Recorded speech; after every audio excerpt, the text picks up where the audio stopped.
Good morning, everybody, and thank you to all my subscribers and anybody who's actually willing to listen. I'm currently back in Oregon, getting ready to head to Mount St. Helens to hike into the crater. I would like to help everybody understand kind of a conscious perspective of even what we consider in the illusion mathematics. In the illusion, it will tell you that, hey, it's generally accepted that 1 plus 1 equals 2. So we have one bottle of water here. If you can hopefully see the little smiley face on it and the negative. And then we have another bottle of water here as well, the same way. 1 plus 1 equals 2.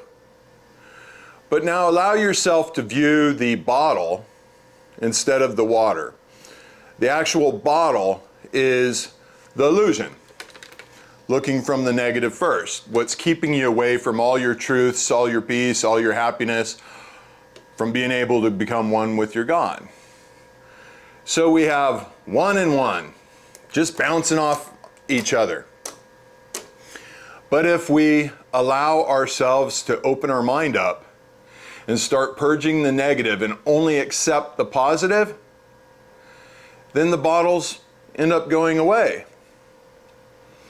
Now, if you take the bottles away and say you put the water only together, you don't have 2.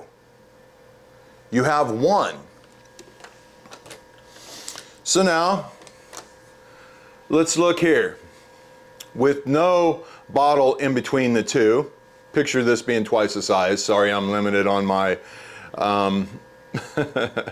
props.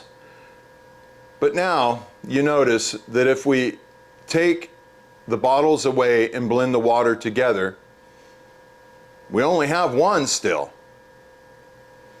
But we also know that a negative and a negative in the illusion becomes a positive when you blend the two of them together. Now also stop and think. We all inside feel that we are missing our other half. You know, picture 1 over 2. Our other half. That when we bring the other half together, we become 1. Kind of like me searching for my feminine half, hoping someday I will be able to connect with my feminine half. And I know that I'm ready because I only accept the positive and I feel true love for myself and true love for everybody else. Unfortunately, I'm going to have to find the woman that has been able to do the same thing and lose her shell so that her and I can become 1 together. Now imagine if a man and a woman can become 1 together. We've all known that we're all connected, we're all part of 1. So now imagine if all of us can lose our illusion and start opening up our brain, only accepting the positive, and have a true life experience that would be, in essence, the same as you with your God. And all these bottles of water started losing their shell. Look behind me. How many balls of water do you think are in there? But it's still only considered 1. Same analogy could be used towards, say, prejudice.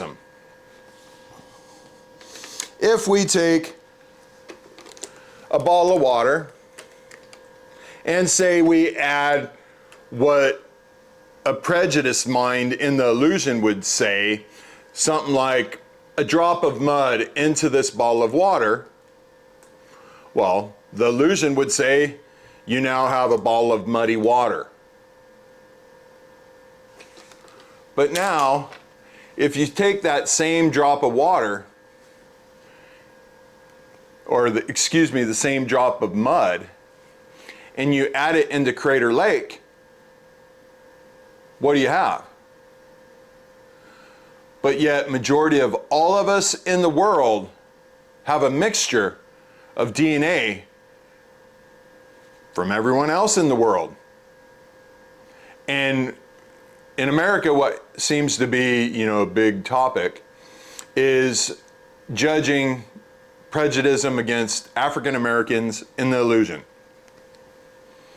But yet, majority of all of us have at least a certain percentage of it, of African, in our blood. Does that not show you that we all started as one? That we all are part of one? That it's literally insane to be judging somebody off their ancestral heritage? I mean, if you're religious, Adam and Eve, I mean, how it all breaks down. So please, today allow yourself to stop and think. If you have 2 drops of water and you put them on top of each other, you do not have 2. You have 1. So all of us in the world need to start losing our illusion, losing our bottles, our hard shell that is preventing us from knowing the truths and knowing us to be one with each other and to be one with our God. The definition of hell would be a prisoner of your own guilt.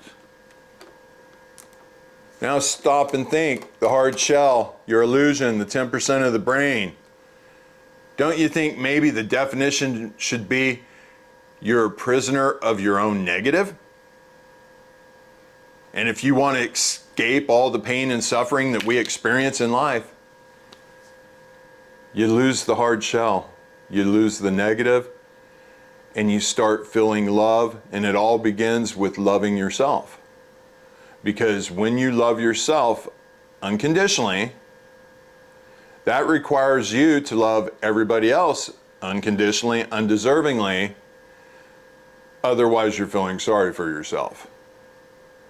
Anyway, I hope you have a great day. This hike on Mount St. Helens is, I read somewhere it said, if you're an experienced hiker, this will kick your butt.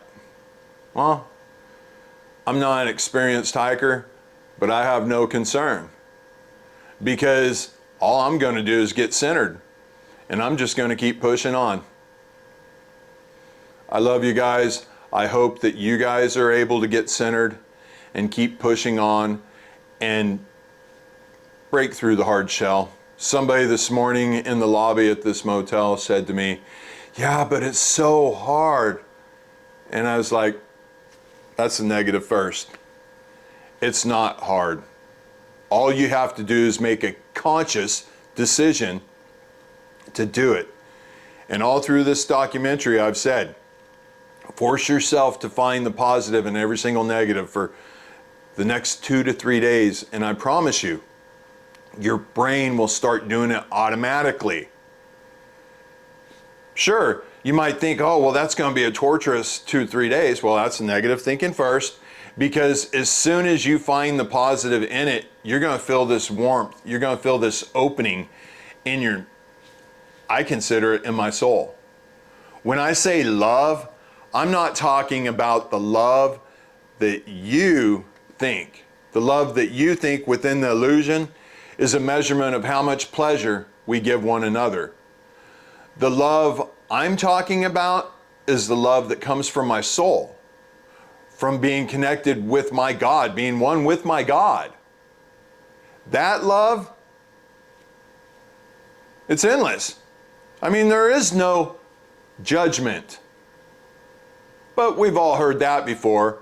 And unfortunately, most of us have to learn how to listen before we'll even begin